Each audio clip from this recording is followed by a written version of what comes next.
أشهد أن لا إله إلا الله وحده لا شريك له إرغاما لمن جحد بربوبيته وألوهيته وأسمائه وصفاته وكفر وأشهد أن سيدنا محمدا عبده ورسوله سيد البشر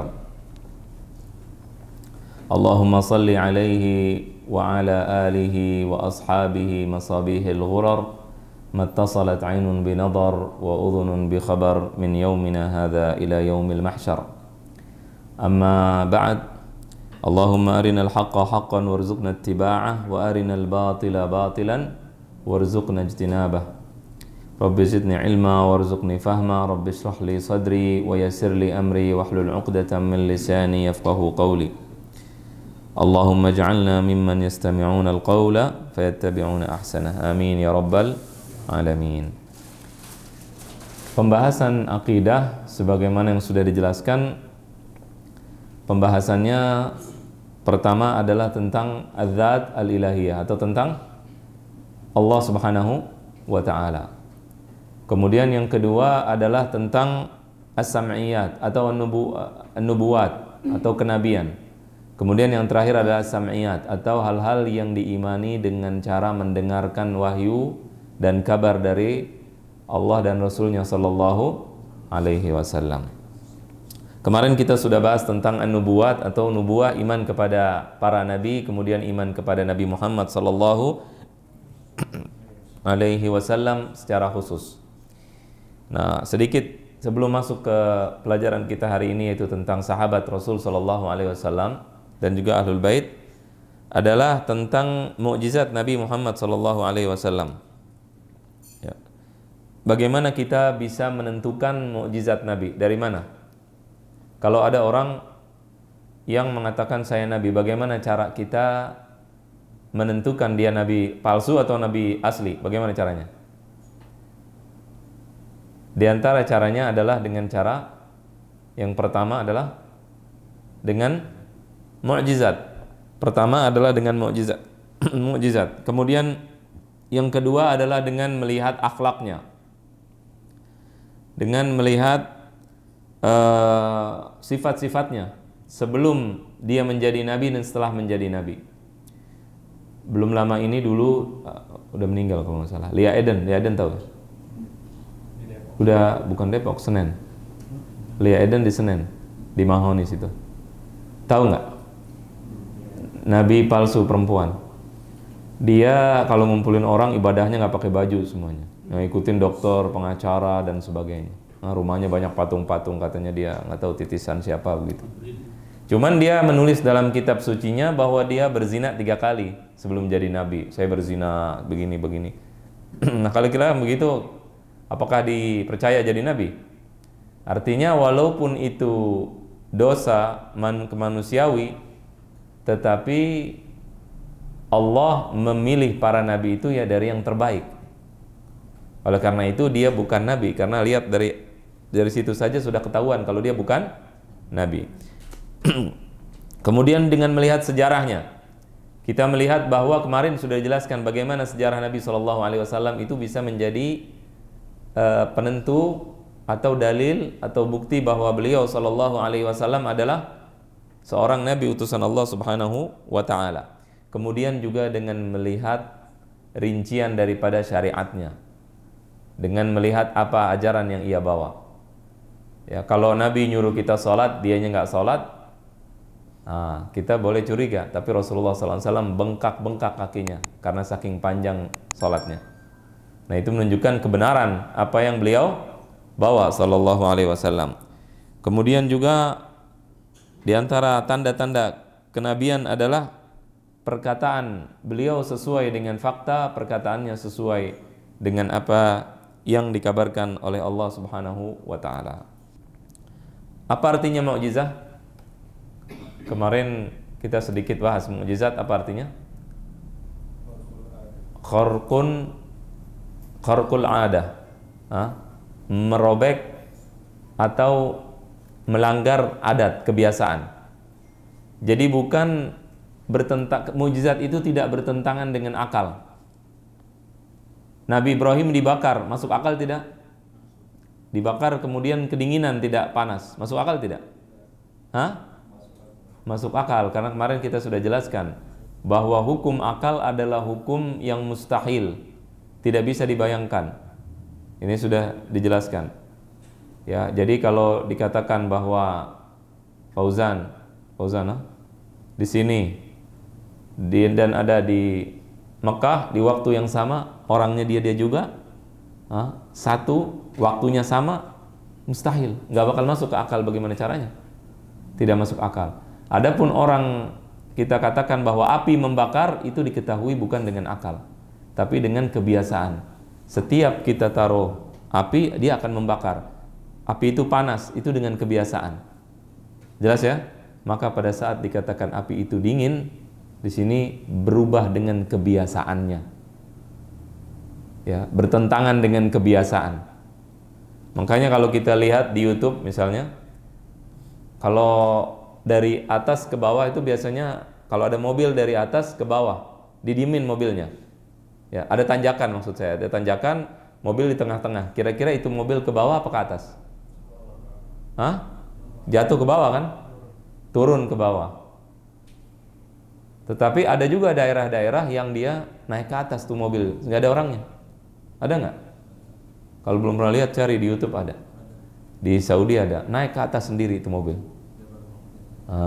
Ada magnetnya dan sebagainya. Kita kalau dengar begini, nggak tahu, nggak pernah lihat, mungkin kita bilang, wah kok aneh gitu. Aneh itu bukan tidak masuk akal, tapi berbeda dengan kebiasaan. Nah, orang-orang yang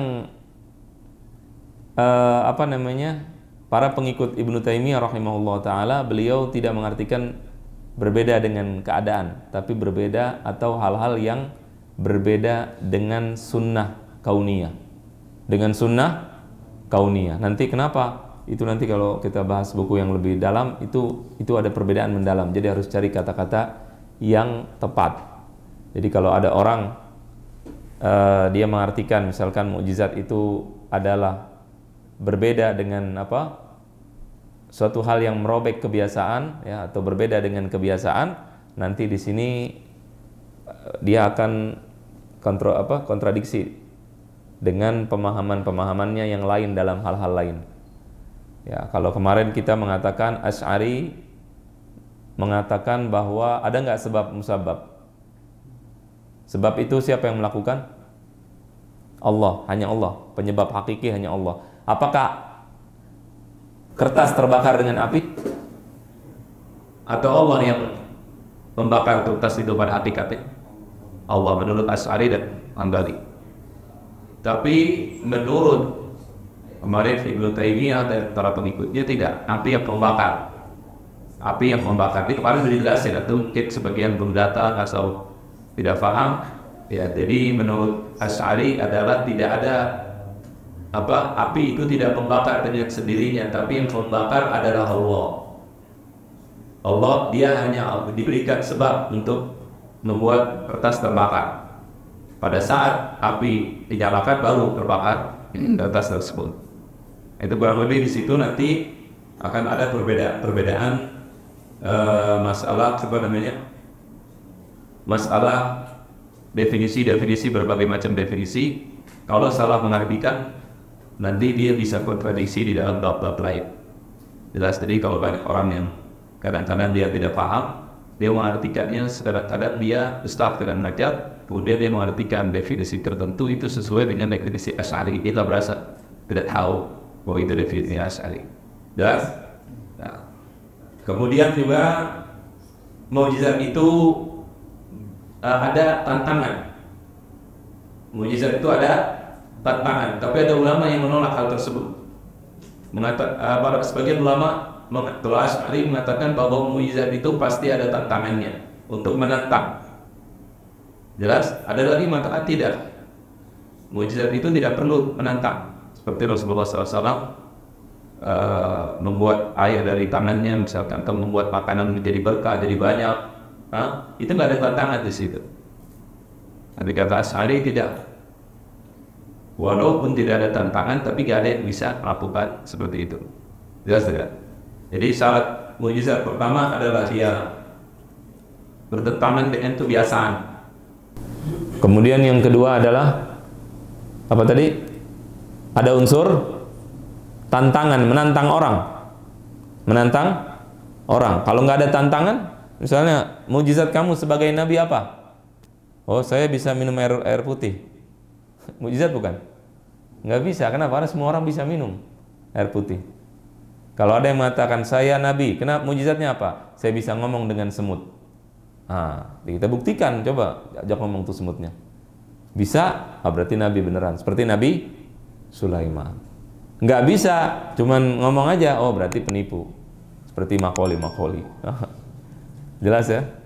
Baik. Kemudian yang ketiga, juga pada saat melakukan hal yang bertentangan dengan kebiasaan tersebut, dia mengaku bahwa dirinya apa? Nabi.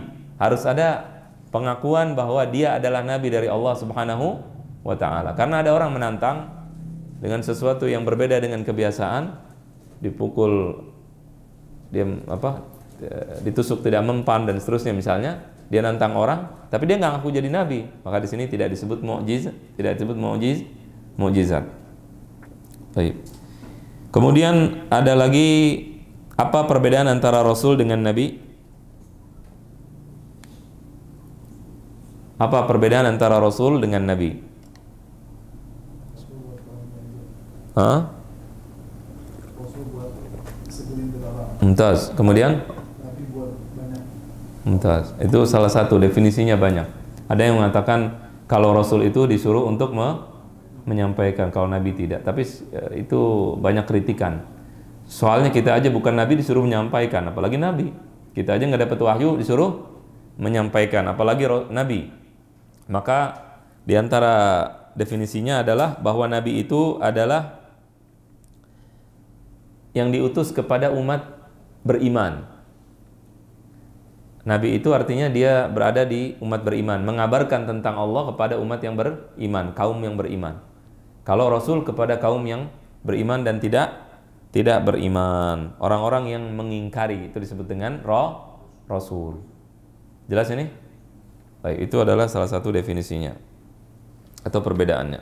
Nah, kemudian sekarang kita akan membaca perkataan Al-Imam Ibnu Qudamah.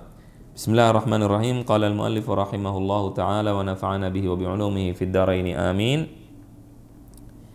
Wa afdalu ummatihi Abu Bakar As-Siddiq radhiyallahu anhu, thumma Umarul Faruq, thumma Uthman dzun nurain, thumma Aliun al-Murtada radhiyallahu anhum ajma'in. Kemudian yang terbaik setelah Rasulullah sallallahu alaihi wasallam, kemarin kita sudah jelaskan bahwa Nabi adalah Nabi yang terbaik. Setelah Rasulullah sallallahu alaihi wasallam, siapa yang terbaik? Abu Bakar radhiyallahu anhu. Ini adalah madhab Hambali, bahwa Abu Bakar terbaik, dan juga madhab seluruh umat, ijma', bahwa setelah Nabi Muhammad sallallahu alaihi wasallam, sahabat yang terbaik adalah Abu Bakar As-Siddiq radhiyallahu taala anhu wa arda. Kemudian keutamaan Abu Bakar ini dalilnya apa? Dalilnya adalah diriwayatkan dari Abdullah bin Umar radhiyallahu anhu, qala kunna naqulu wan nabiyyu sallallahu alaihi wasallam hayyun. Dulu kami mengatakan dan Nabi masih hidup, afdalu hadhil ummati ba'da nabiyha Abu Bakrin.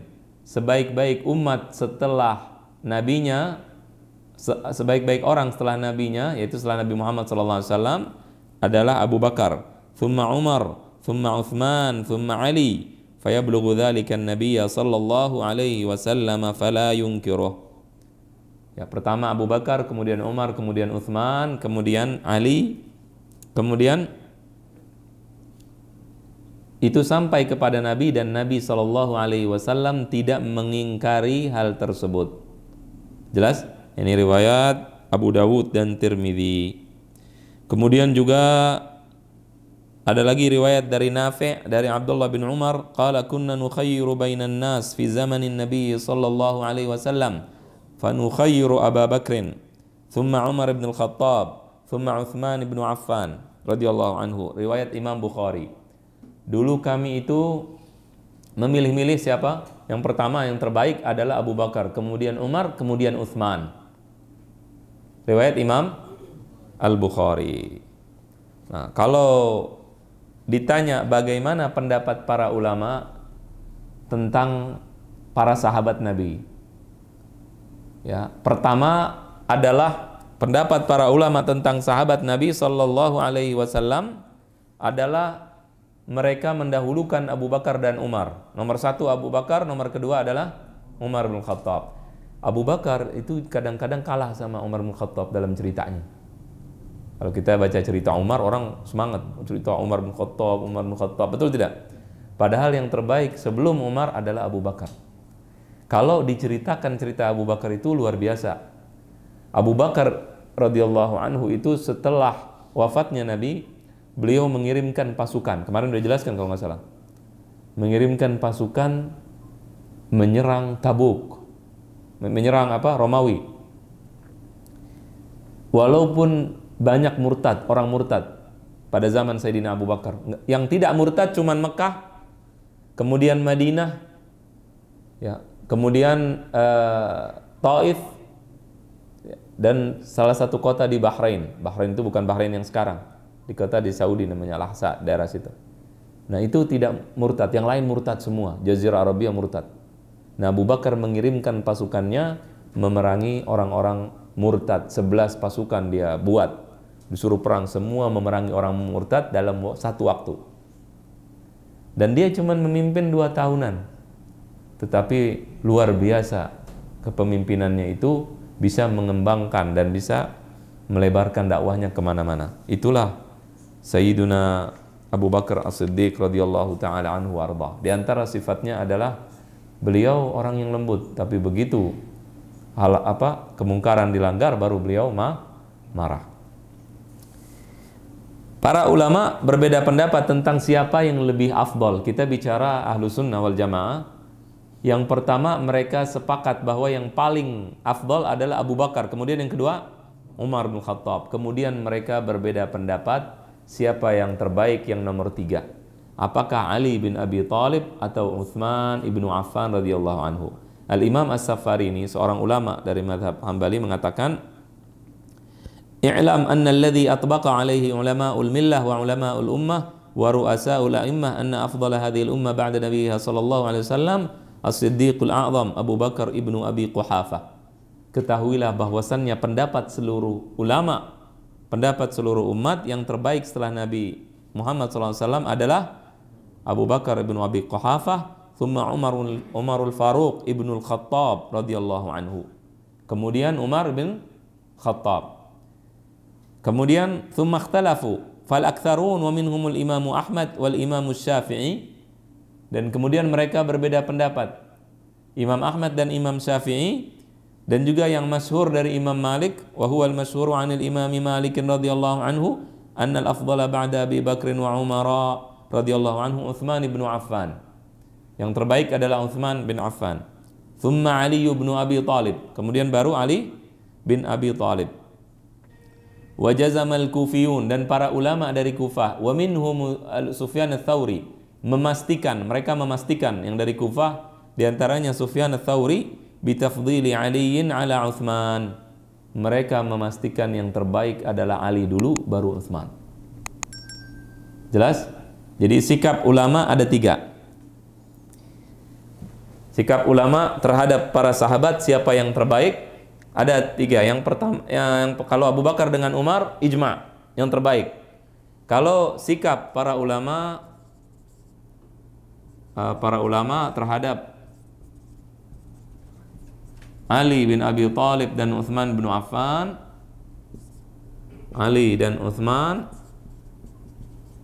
ada 3 pendapat. Yang pertama apa? Mendahulukan Utsman. Ini yang paling masyhur dan paling banyak. Mendahulukan Utsman ibnu Affan radhiyallahu anhu. Kemudian yang kedua, mendahulukan Ali ibn Abi Thalib, pendapat Sufyan ats-Tsauri, pendapat Al-Imam Sufyan ats-Tsauri. Kemudian yang ketiga, tawakuf, diam, tidak mendahulukan siapa-siapa. Dia nggak tahu siapa yang lebih afdal. Artinya tidak mendahulukan Ali atau mendahulukan Utsman. Jelas ini? Ini adalah pendapat para ulama. Tapi kalau tadi kata riwayat dari Imam Malik mendahulukan Ali. Nah, namun para ulama para ulama Malikiyah mengatakan enggak. Yang benar adalah Imam Malik mendahulukan Utsman baru Ali ibnu Abi Thalib radhiyallahu taala anhu warḍah. Riwayat kemudian berkata Imam Ibnu Qudamah wa sahhatir riwayatu an Ali radhiyallahu anhu annahu qala, dari Ali bin Abi Thalib dalam riwayat yang sahih bahwa Ali bin Abi Thalib mengatakan annahu qala khairu hadhihi al-ummati ba'da nabiyyiha Abu Bakrin thumma Umar. Yang pertama yang terbaik setelah nabinya adalah Abu Bakar kemudian Umar. Walau syi'tu la samaitu tsalits. Kalau aku inginkan aku akan sebut yang ketiga itu siapa. Tapi nggak disebut oleh beliau. Ya, ini kemudian juga ini riwayat Imam Ahmad. Ya, riwayat Al-Imam Ahmad Ibnu Hanbal. Kemudian ada lagi riwayat kunna naqulu wa Rasulullah sallallahu alaihi wasallam hayy afdalu ummati Nabi sallallahu alaihi wasallam ba'da Abu Bakar ba'dahu Abu Bakrin thumma Umar thumma Utsman. Ya. Jadi banyak riwayat yang mengatakan Abu Bakar nomor 1, kemudian Umar, kemudian baru Utsman. Wa rawa Abu Darda 'anil Nabi sallallahu alaihi wasallam annahu qala ma tala'atis syamsu wa la gharabat ba'da an-nabiyyin wal mursalin 'ala afdala min Abi Bakrin. Tidak ada yang lebih baik setelah para nabi dan para rasul daripada Abu Bakar. Dan Allah menyebutnya dalam Al-Quran, Thaniyatnain idhuma fil ghar. Sahabat Nabi yang berada bersama Nabi di gua. Kemudian beliau juga mengatakan sallallahu alaihi wasallam, walau kuntu muttakhidan khalilan ghaira rabbi lattakhadtu Abu Bakrin. Kalau aku mengambil kekasih selain Tuhanku, selain Allah, aku akan menjadikan kekasihku adalah Abu Bakar radhiyallahu anhu warḍah. Wa huwa ahaqqu khalqillahi bil khilafati ba'da an-nabi sallallahu alaihi wasallam. Nah, ini kita belajar akidah. Bahwasannya Abu Bakar adalah orang yang paling berhak menjadi khalifah pengganti Nabi sallallahu alaihi wasallam setelah Rasulullah sallallahu alaihi wasallam. Li fadlihi wa sabiqatih, karena keutamaannya dan juga karena dia merupakan as-sabiqun al-awwalun, orang yang pertama kali masuk Islam. Bukan hanya masuk Islam, Abu Bakar itu yang mengislamkan Utsman ibn Affan, mengislamkan Talha bin Ubaidillah, mengislamkan kalau nggak salah Abdurrahman bin Auf juga, Zubair, yang dijamin masuk surga semua diislamkan oleh Sayyidina Abu Bakar As-Siddiq radhiyallahu ta'ala anhu wa ardhah. Kemudian wa taqdimun Nabi sallallahu alaihi wasallam wa taqdimin Nabi sallallahu alaihi wasallam lahu fi shalah ala jami'i sahabah radhiyallahu anhum. Dan juga Nabi mendahulukannya di dalam salat, suruh jadi imam. Orang kalau baca sejarah atau sirah tidak tahu keadaan, tidak faham, nggak ngerti zaman dulu, kemudian dianggap seperti zaman sekarang, cuma disuruh jadi imam kok jadi khalifah. Nah, dia tidak tahu bahwasannya dulu yang menjadi imam adalah pemimpin. Ketika seseorang memimpin, dia menjadi imam. Ketika Khalid bin Walid menjadi panglima perang, beliau yang menjadi imam. Dan diriwayatkan dari Khalid bin Walid bahwa beliau itu sering salah baca surat-surat pendek. Karena yukhti'u fi qisaris suwar. Artinya dia yang jadi imam. Kenapa? Karena dia pemimpinnya. Begitu juga saat Sayyidina Ali bin Abi Thalib ditikam, dia lagi ngapain? Jadi imam lagi salat. Pada saat Umar bin Khattab ditikam pada saat salat, beliau imamnya. Pada saat Muawiyah ditikam, percobaan pembunuhan yang gagal, karena dia imamnya. Pada saat itu lagi nggak ada. Amr bin Al-As juga sama, karena dia imamnya di situ. Jadi imam itu pada saat itu adalah simbol kepemimpinan. Oh, zaman sekarang boro-boro jadi imam, baca sholat juga salah bacanya kadang-kadang. Nggak boleh jadi imam, malah bahaya. kalau yang nggak bisa baca Quran. Kemudian lahu fis shalah, kemudian wa ijma'is sahaba ala taqdimihi wa mubaya'atih. Para sahabat ijma' sepakat bahwa beliau didahulukan. Mereka baiat semua kepada Abu Bakar. Walam yakunillahu liyajma'ahum ala dhalalah. Kemudian Allah tidak mungkin akan mengumpulkan mereka di dalam kesesatan. Ya, jadi khalifah itu bisa dipilih dengan cara yang pertama nas, disuruh, ada dalilnya, bisa. Khalifah pengganti Rasulullah SAW, pemimpin, bisa dengan nas. Kemudian juga bisa dengan ijma'. Dengan ijma' artinya sepakat, orang semua sepakat bisa dijadikan pemimpin. Kemudian juga bisa juga dengan syura, disepakati oleh orang-orang yang paham kemudian memilih salah seorang pemimpin. Atau juga bisa dengan kekuatan, dia menguasai, maka pada saat itu dia bisa menjadi pemimpin. Kemudian thumma Umar radhiyallahu anhu li fadlihi wa ahdi Abi Bakrin ilaih. Kemudian yang kedua adalah Umar. Kenapa? Karena dia punya keutamaan yang luar biasa. Al-Mulham, Al-Faruq, pembeda, pembatas antara kebenaran dengan kebatilan, Umar bin Khattab. Kemudian beliau juga disebut dengan orang yang diberi ilham, karena banyak pendapatnya sesuai dengan Al-Quran. Jelas? Kemudian thumma Uthman radhiyallahu anhu. Kemudian Uthman ibnu Affan. Ya. Uthman ibnu Affan kenapa? Litaqdimi ahli syura lahu. Karena dia didahulukan oleh ahlu syura, orang-orang yang musyawarah. Siapa yang musyawarah? Sahabat siapa yang musyawarah? Semua? Enggak. Siapa? Yang dilarang, yang dijamin masuk surga semuanya. 6 orang dijamin masuk surga semua, dan Abdullah bin Umar anaknya Umar bin Khattab. Kemudian thumma Ali radhiyallahu anhu li fadlihi wa ijma'i ahli asrihi alaihi. Kemudian Ali ibnu Abi Thalib radhiyallahu anhu, beliau juga kenapa didahulukan? Karena keutamaannya, kemuliaannya, dan juga ijma' pada zaman itu. Ijma' semua orang memilih Ali bin Abi Thalib. Ali bin Abi Thalib dari Bani Hashim. Keutamaannya luar biasa, seorang yang pemberani, pemuda pemberani. Bani Hashim tidak ada yang pengecut. Bani Hashim, keluarga Nabi SAW tidak ada yang pengecut. Para pemberani. Rasulullah SAW pada saat perang, beliau mendahulukan para keluarganya dulu. Kalau perang zaman dulu pada saat perang Badar, itu sebelum perang pasukan melawan pasukan, didahulukan siapa? 1 lawan 1. Yang didahulukan adalah, yang disuruh melawan diantaranya adalah Ali ibnu Abi Thalib, Hamzah ibnu Abdul Muttalib, pamannya Nabi, kemudian Ubaidah ibnu Harith kalau nggak salah. Yang meninggal Ubaidah, kalau nggak salah namanya, lupa ingat. Ibnu Harithnya yakin, Ubaidahnya enggak. Tapi dia termasuk Bani Hashim juga yang meninggal itu. Jelas. Jadi Rasulullah SAW mendahulukan para keluarganya Bani Hashim. Dan makanya Muawiyah bin Abi Sufyan pada saat berseteru dengan Ali bin Abi Thalib, katanya yang lain mengusulkan, udah berantem berduel aja 1 lawan 1, selesaikan. Muawiyah orang cerdas, karena lawan Ali KO, nggak mungkin, mustahil, nggak mau dia. Jelas tidak? Kenapa? Ali bin Abi Thalib terkenal yang menghancurkan benteng Khaybar.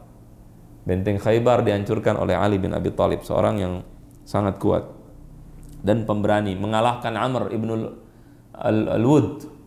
Itu Amr itu orang petarung kayak kita zaman sekarang, Mike Tyson ya, melawan Ali anak kecil, tapi Ali yang mengalahkan dia.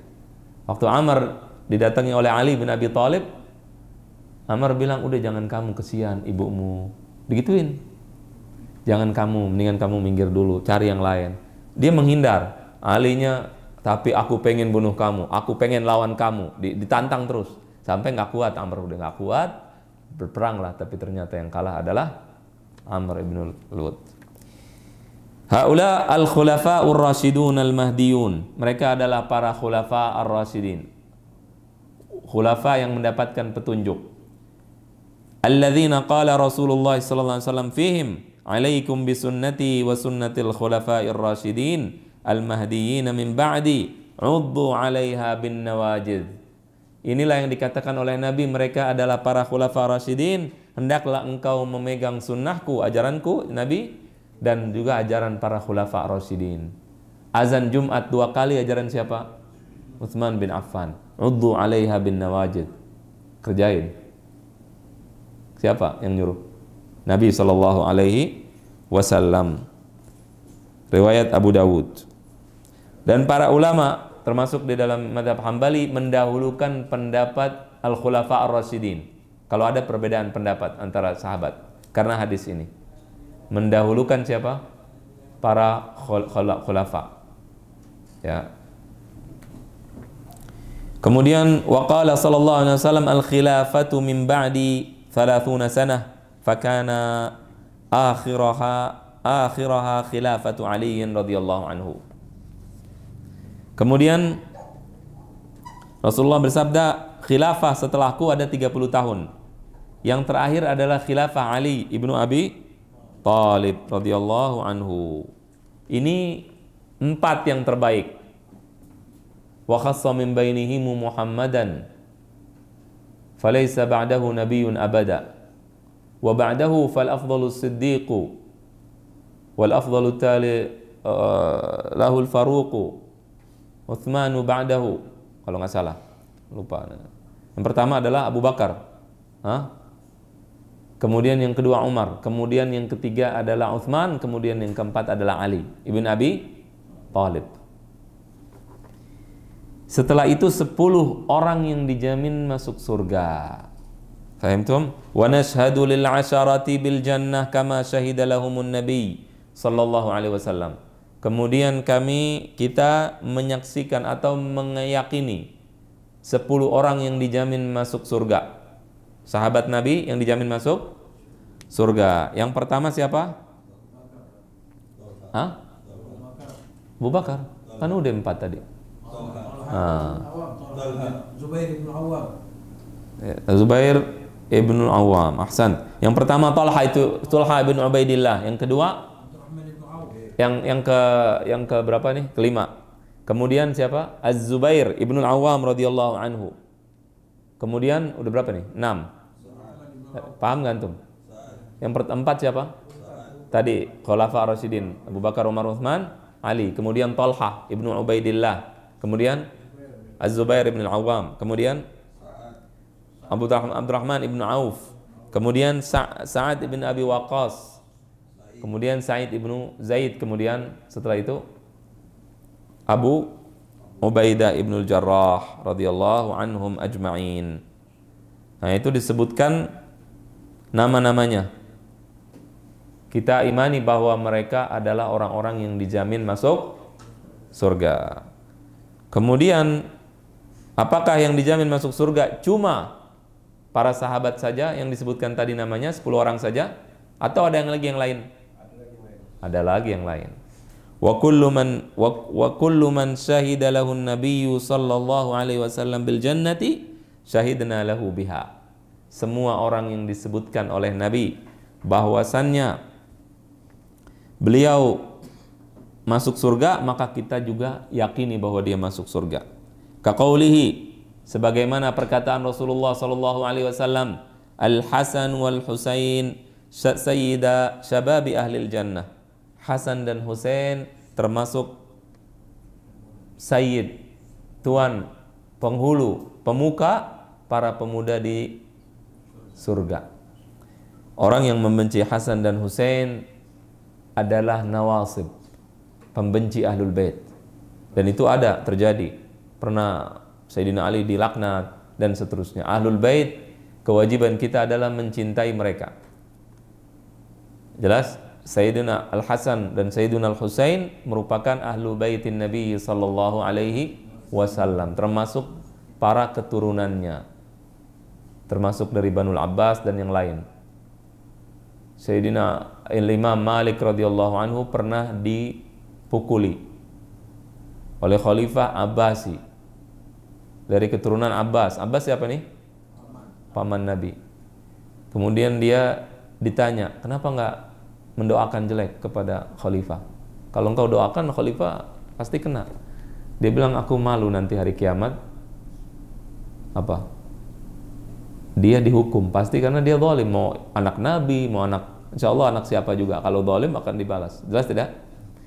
Aku malu karena dia punya kekerabatan dengan Nabi SAW. Dan para ulama dari dulu begitu. Zaid ibnu Thabit ketika bertemu dengan Al-Abbas ibnu Abdul Muttalib, ketika bertemu dengan Ibnu Abbas, maka Ibnu Abbas mengambil atau menuntun untanya, ya, kemudian mengatakan, begini kami disuruh menghormati para ulama kami. Nah, kemudian Zaid mengambil tangan Abdullah bin Abbas dan menciumnya. Jadi cium tangan boleh nggak? Boleh, nggak masalah terhadap. Jadi nggak ada masalah sama sekali karena ada itu yang melakukan salaf dan itu diriwayatkan, itu bukan nggak diriwayatkan di mana-mana. Jelas tidak? Ya, tidak ada masalah. Tentunya jika tidak akan menyebabkan ghurur. Apa ghurur artinya? Ghurur itu orang yang dicium tangannya tidak menyebabkan dia sombong, fanatik, dia merasa dirinya. Nah, itu enggak, kita jangan begitu. Kita menjerumuskan. Tapi ketika orang itu soleh dan dia tidak seperti itu, maka di sini tidak ada masalah. Jadi kalau besok ketemu, misalnya ente ketemu nanti hari kiamat sama Ibnu Abbas, cium tangan nggak? Cium tangan nggak masalah. Jangan nanti kita akhirnya jadi masalah sama Ibnu Abbas dan para sahabat Nabi gara-gara cium tangan. Jelas? Kemudian setelah itu, jadi Hasan dan Husain merupakan Ahlul Bait. Ibnu Taimiyah punya kitab judulnya Huququ Ahlul Bait. Hak-hak Ahlul Bait. Ibnu Taimiyah ada kitabnya. Ya, di antara hak Ahlul Bait adalah dicintai. Ya, kita mencintai mereka. Dan juga harus diketahui orang yang Ahlul Bait sebagaimana di dalam Al-Qur'an dia akan mendapatkan dosa 2 kali lipat kalau berlakukan dosa. Sebagaimana dijelaskan dalam Quran surat Al-Ahzab. Dosa 2 kali lipat. Pahala 2 kali lipat. Kenapa? Liyutahhirakum tathira. Allah dalam Quran mengatakan agar mensucikan kalian sesuci-sucinya. Dan termasuk Ahlul Bait sebagaimana di dalam Al-Quran adalah para istri Nabi. Aisyah, kemudian Khadijah, Ummul Mukminin Aisyah, Ummul Mukminin Khadijah, Hafsah, kemudian Ummu Salamah, Ramlah bintu Abi Sufyan, ya, Sofia dan seterusnya, semua merupakan Ahlul Bait. Karena dia pertama dalam ayat tersebut yang disebutkan tentang Ahlul Bait. Dan di antara perkataan Nabi SAW juga kepada seorang sahabat, li Thabit ibni Qais, innahu min ahlil jannah. Ada seorang sahabat namanya Thabit ibnu Qais, dikatakan oleh Nabi dia termasuk penduduk surga, maka kita yakini bahwa dia juga penduduk surga. Termasuk juga Usairim ibnu Abdul Ashhal. Usairim nggak pernah sholat, Nabi bilang masuk surga. Jadi nggak usah sholat ya, enakan nggak usah sholat, betul, dijamin masuk surga.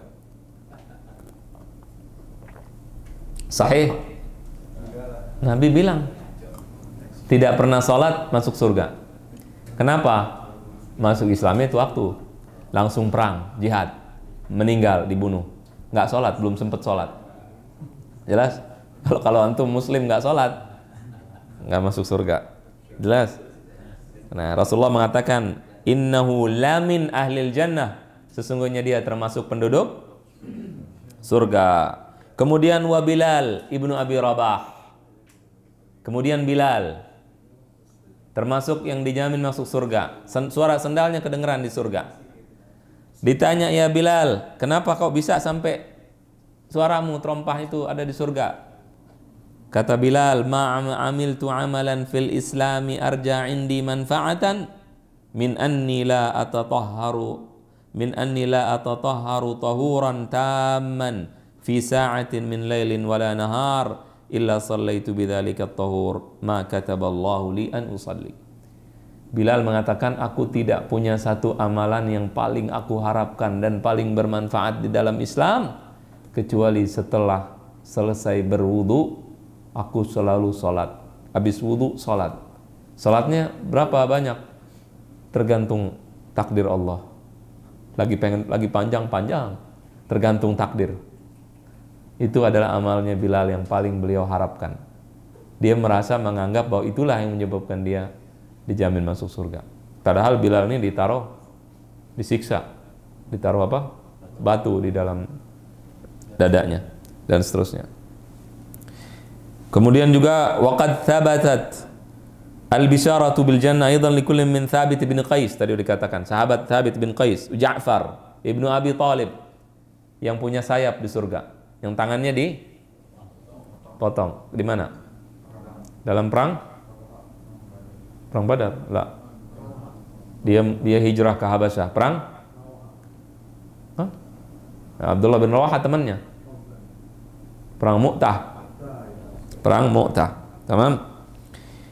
Kemudian juga Hudzaifah, Harithah ibn Suraqah, wa Hudzaifah ibn al-Yaman, wa Dzakwan ibn Qais, wa Zaid ibn Harithah. Zaid ibn Harithah siapa tahu nggak? Anak angkat Rasulullah SAW. Tidak pernah Nabi mengutus pasukan kecuali dia yang menjadi pemimpinnya. Kata Sayyidah Aisyah radhiyallahu anha, kalau Zaid masih hidup, dia yang jadi pengganti Nabi. Tidak pernah Nabi mengutus pasukan kecuali ada Zaid, kecuali dia yang menjadi pemimpinnya. Jelas? Dia adalah kekasih Rasulullah SAW, termasuk anaknya. Siapa namanya? Usama ibnu Zaid, julukannya Al-Hib ibnu Al-Hib, yang anaknya kekasih Nabi SAW. Makanya pada saat Fathu Makkah ada seorang perempuan bangsawan dari kabilah Bani Makhzum, kabilahnya Abu Jahal, kabilah bangsawan, kabilah yang bersaing dengan Banu Hashim. Pada saat dia mencuri, orang Quraisy, ini masa bangsawan dipotong tangannya? Akhirnya mereka datang mau ketemu Nabi, takut. Mereka cari vitamin wow, tahu vitamin wow? Wasta perantara. Apa namanya bahasa kitanya? Orang dalam lah kurang lebih. Nah, dicari siapa? Akhirnya mereka ketemui Usama, karena Usama dicintai oleh Nabi. Tapi dia nggak tahu Usama. Kalau urusan begini nggak bisa. Mau siapapun Nabi tidak akan tidak akan mendengarkan dia, siapapun itu, karena Rasulullah SAW menegakkan hukum Allah Subhanahu Wa Taala tanpa pandang bulu. Jadi itu merupakan para sahabat yang dijamin masuk surga. Wa Sa'ad bin Mu'adz wa Salman al-Farisi. Salman juga al-Farisi. Rasulullah bersabda, Salmanu minna alul bait. Salman termasuk keluargaku, bagian dariku. Alul bait. Apa artinya alul bait? Alul bait ada bermakna umum dan bermakna khusus. Bermakna umum apa? Makna umum. Semua orang yang beriman kepada Rasulullah Sallallahu Alaihi Wasallam termasuk alul bait. Baik dia Muslim yang bermaksiat, Muslim yang suka maksiat atau bukan, dia termasuk alul bait. Artinya pengikut Nabi semuanya alul bait. Jadi antum semua alul bait sekarang. Nah, kalau yang khusus yang tidak boleh menerima sedekah dan seterusnya, maka dia tadi keturunan Al-Muttalib, ya, Banu Hashim. Kemudian setelah itu, setelah 10 sahabat yang dijamin masuk surga, siapa yang lebih afdal? Siapa yang lebih afdal setelah 10 yang dijamin masuk surga? Jadi kalau ditanya urutan sahabat yang terbaik siapa? Abu Bakar, tadi udah, Khulafa Rasyidin. Sahabat yang terbaik urutannya yang pertama adalah Khulafa Rasyidin. Khulafaur Rasyidin. Kemudian yang kedua adalah 10 yang dijamin masuk surga. Lanjutannya, masuk surga. Kemudian yang ketiga, yang seterusnya siapa? Hah? Siapa? Bukan kelompoknya. Kita tidak bicara individunya sekarang. Setelah ini, jadi sebagian ulama yang mengatakan adalah yang pertama adalah Ahlul Badar, para orang-orang yang ikut perang Badar, para sahabat yang ikut perang Badar. Setelah ini yang siapa yang terbaik? Ya, terbagi menjadi dua. Yang ketiga siapa? Ahlu Badar.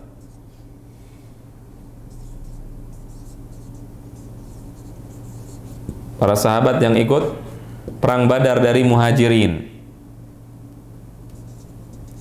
dari kaum Muhajirin. Tahu Muhajirin ya? Muhajirin itu apa? Yang hijrah, yaitu orang Quraisy, orang yang ada dari Mekah. Kemudian setelah itu Ahlu Badar dari Ansar, Ahlu Badar dari Ansar.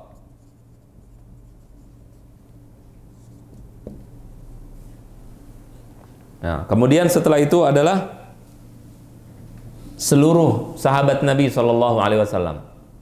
Kemudian tabi'in dan tabi'ut tabi'in. Jelas? Ini perkataan seorang ulama Hambali namanya Ibnu Hamdan dalam kitab Nihayatul Mubtadi'in. Urutannya begitu. Kemudian setelah itu ada lagi yang mengatakan, ya, ini seluruh sahabat.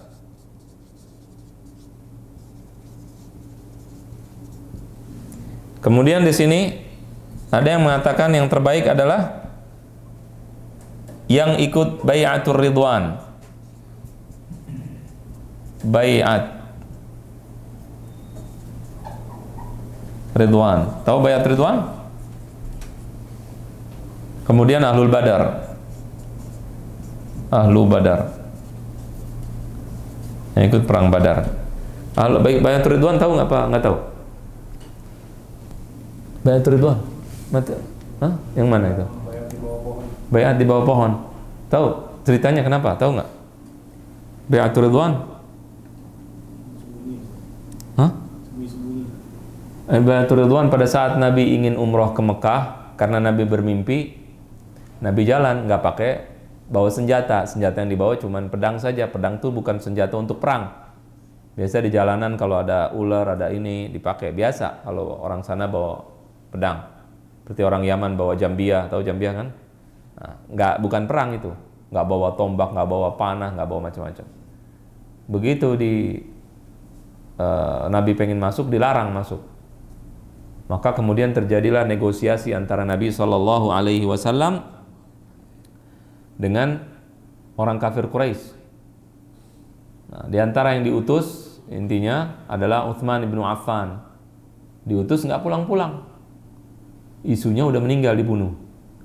Padahal tidak. Utsman adalah orang yang dicintai dan disukai oleh semua orang. Utsman bin Affan orangnya apa bahasa kitanya? Dermawan, orangnya baik, lembut dan seterusnya. Jadi orang semua senang sama Utsman bin Affan. Datang Utsman ditarik, suruh makan di sini, datang jangan pulang dulu, suruh ini, suruh tawaf sendirian, nggak mau Utsman. Akhirnya dia nggak bisa pulang, terlambat karena dimuliakan, bukan karena diganggu atau dijelekan atau disakiti, tidak. Tapi para sahabat di sana mendengar isu bahwa Utsman terbunuh, maka mereka kemudian berbaiat, baiat untuk mati membela Utsman ibnu Affan radhiyallahu anhu. Dan Utsman dituduh nggak ikut bai'atur ridwan. Orang yang nuduh apa? Blow on. Bai'atur ridwan terjadi karena Utsman. Jadi udah otomatis Utsmannya nggak ada. Karena Utsmannya dianggap dibunuh, maka terjadilah bai'atur ridwan. Utsman itu dijelekin karena tidak ikut bai'atur ridwan. Kan bodoh. Sebagian orang menjelekkan Utsman begitu. Tidak ikut bai'atur ridwan. Ya iyalah, nggak ikut. Kenapa? Karena beliaulah yang sebab penyebab terjadinya bai'atur ar-ridwan. Kemudian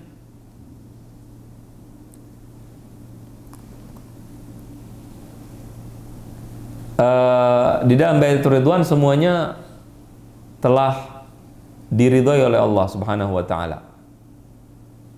Kecuali satu orang. Jadi dari seluruh sahabat ada orang munafik. Dia keluar ngumpet-ngumpet biar nggak ikut baiat. Akhirnya dia tidak termasuk yang terbaik setelah Nabi Shallallahu Alaihi Wasallam, termasuk para sahabat yang terbaik. Ya. Kemudian setelah itu tadi ini adalah Al-Ansar ya.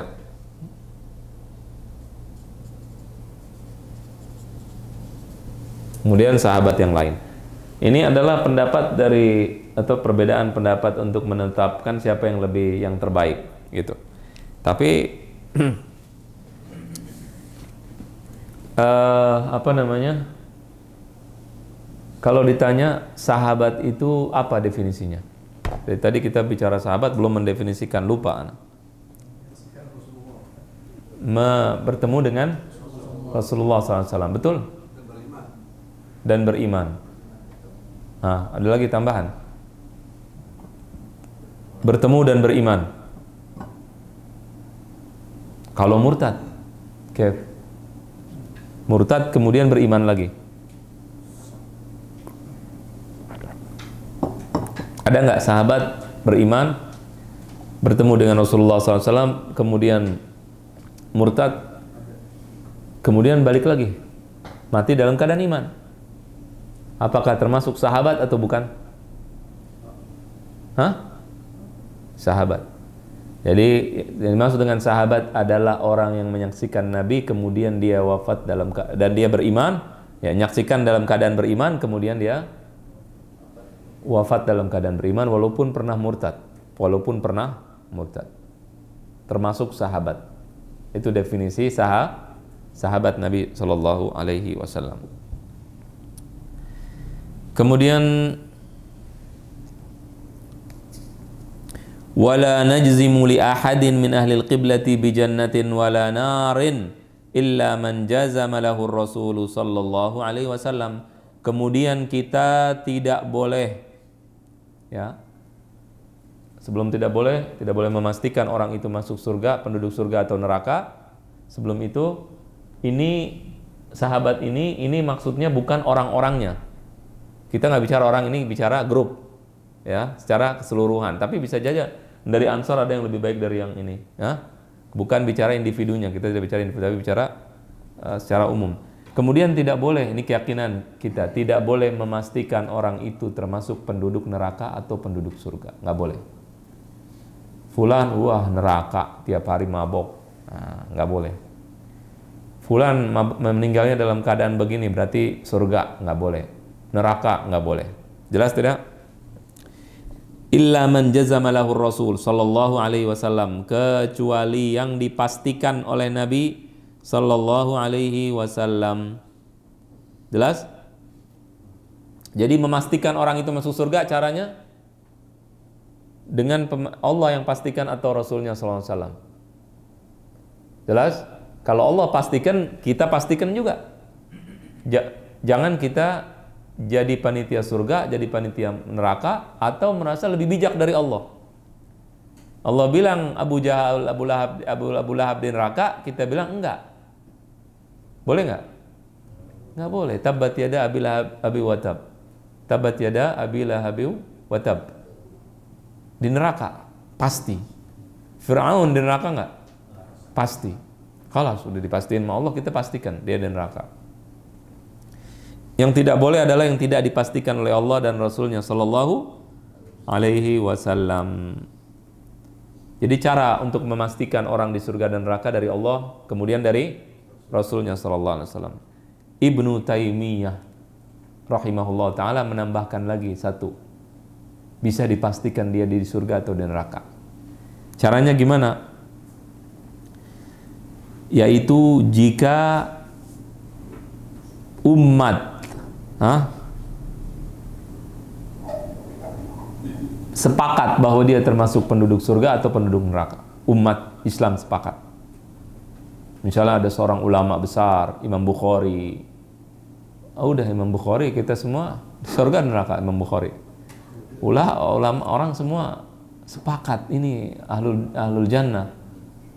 Nah, yang disepakati seperti tadi Imam Bukhari, Imam Muslim, Imam Nawawi, Imam Ibnu Hajar, yang begitu-begitu, ulama-ulama besar, yang Umar bin Abdul Aziz dan seterusnya. Maka di sini juga bisa dipastikan, boleh memastikan menurut siapa?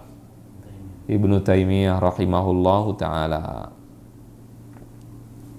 Atau sebaliknya, orang itu disepakati dia termasuk penduduk neraka, ya udah boleh. Ini tentunya bukan orang yang mati dalam keadaan kafir. Kalau matinya kafir ya dia penduduk neraka. Kita yakini, jelas tidak? Yang kita bicarakan adalah orang-orang yang tidak jelas. Seperti misalnya Hajjaj.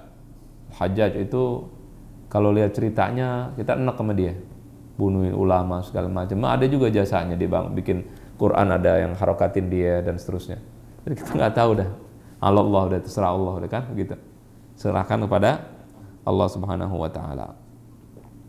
Disepakati di sini menurut sebagian besar atau mayoritas umat, bukan menurut seluruh umat. Jelas? Lakinna narju lil muhsini wa nakhafu 'alal musi.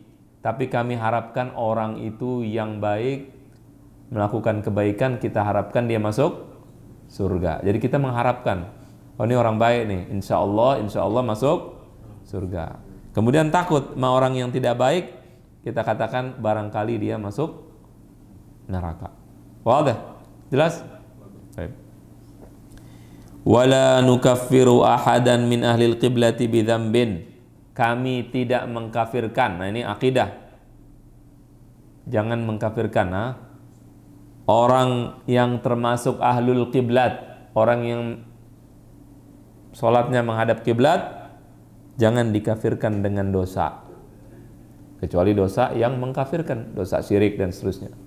Adapun jika tidak, maka walaupun dia melakukan dosa besar, tidak boleh dikafirkan. Jelas? Jelas nggak ini? Nah, jadi orang yang mencuri kafir?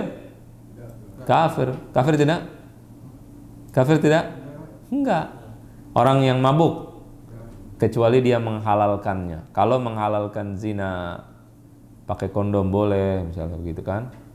Nah, dia ketika dia membolehkan, maka dia di sini sudah berubah dari yang tadinya dia muslim yang bermaksiat menjadi muslim yang mengingkari yang Allah haramkan. Allah haramkan kok kamu menghalalkan, berarti ngelawan Allah, ingkar namanya, kafir dong.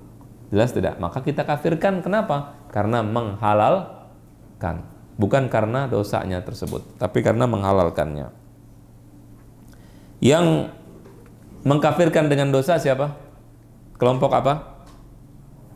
Khawarij. Kemarin sudah dijelaskan waktu itu. Pas pembahasan tentang iman sudah kita jelaskan.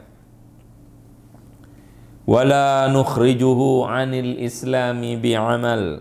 Dan kami tidak mengeluarkan orang itu dari Islam dengan perbuatannya, yaitu perbuatannya yang tidak bertentangan dengan agama, kecuali perbuatan yang menafikan keislamannya baru. Adapun tidak, maka tidak dikeluarkan dengan amal, seperti Khawarij, seperti Mu'tazilah dan seterusnya, mengeluarkan orang dari Islam dengan perbuatan yang dia lakukan. Melakukan ini berarti kamu kafir, ini kafir. Nah, itu tidak dilakukan.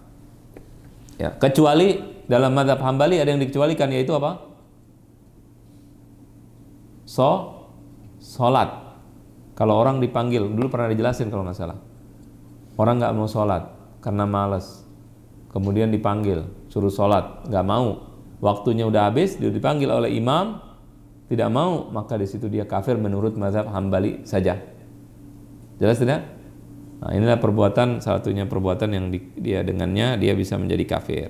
Tapi kalau sudah ada imam yang panggil, ada pemerintah yang panggil, bukan kita, sini tetangga dipanggil sama kita, ayo sholat begini, enggak, bukan sama kita, sama imam.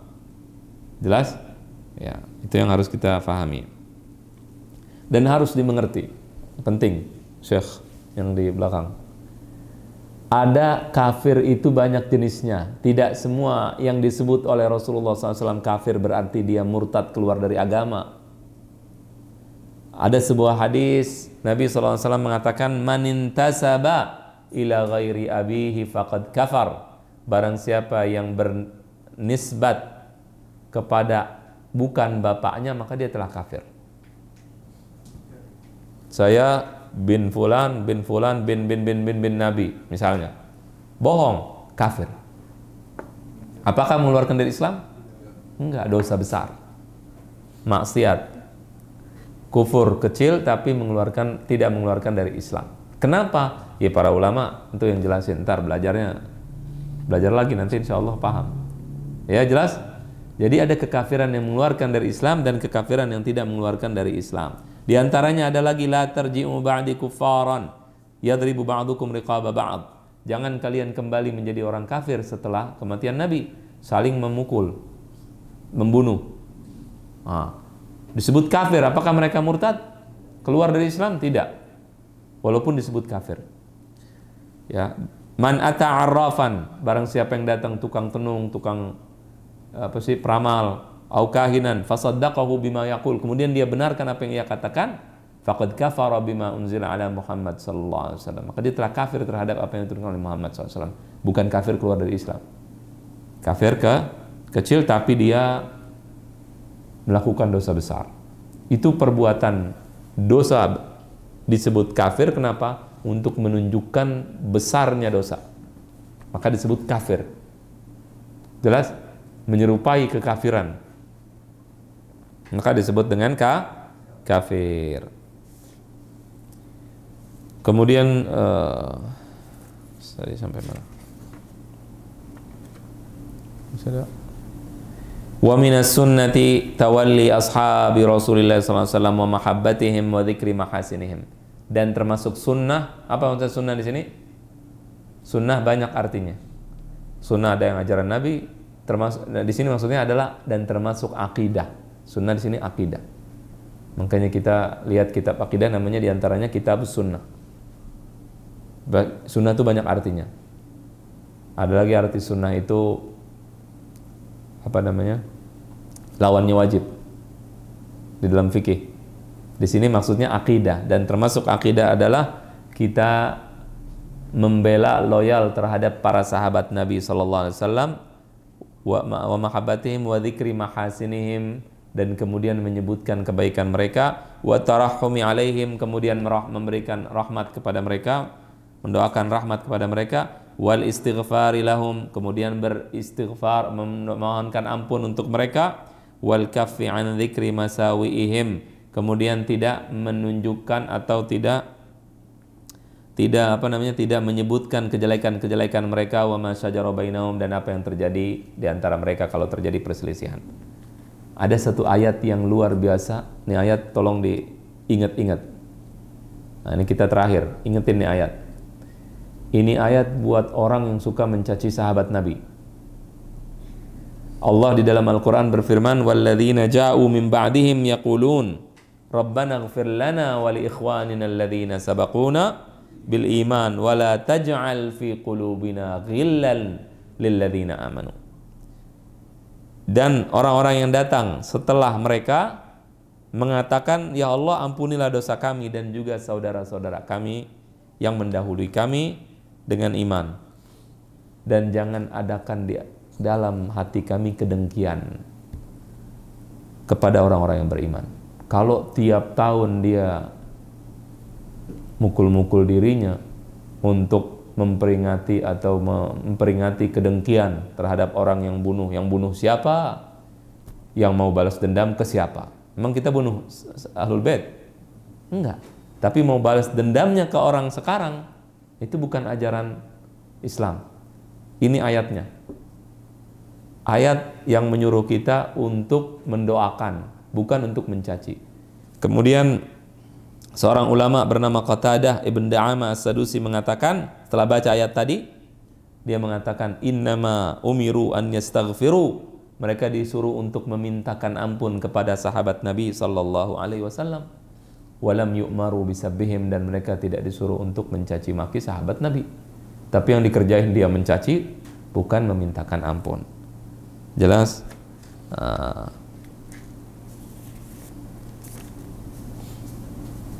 Insya Allah ini minggu depan kayaknya dibahas lagi. Kita akan bahas insya Allah tentang sahabat Nabi, masih terus sahabat Nabi juga, dan juga Ahlul Baitin Nabi Sallallahu Alaihi Wasallam. Dan sedikit kita akan bahas tentang kelompok yang mengatakan dia mencintai Ahlul Bait, ya, kelompok Syiah. Apakah mereka sesat atau tidak sesat, nanti akan kita bahas pada pertemuan berikutnya, sedikit tapi singkat insya Allah. Dan setelah itu kita tinggal beberapa lembar, kita selesai. Kita akan bahas tentang bab tentang waliul amri, pemimpinan, kemudian bab tentang ahlul bid'ah, apa yang harus kita lakukan kepada mereka, dan setelah itu selesai. Allahu a'lam, demikian. Wassallallahu wasallam ala sayyidina Muhammadin wa ala alihi washabihi ajmain. Assalamualaikum warahmatullahi wabarakatuh.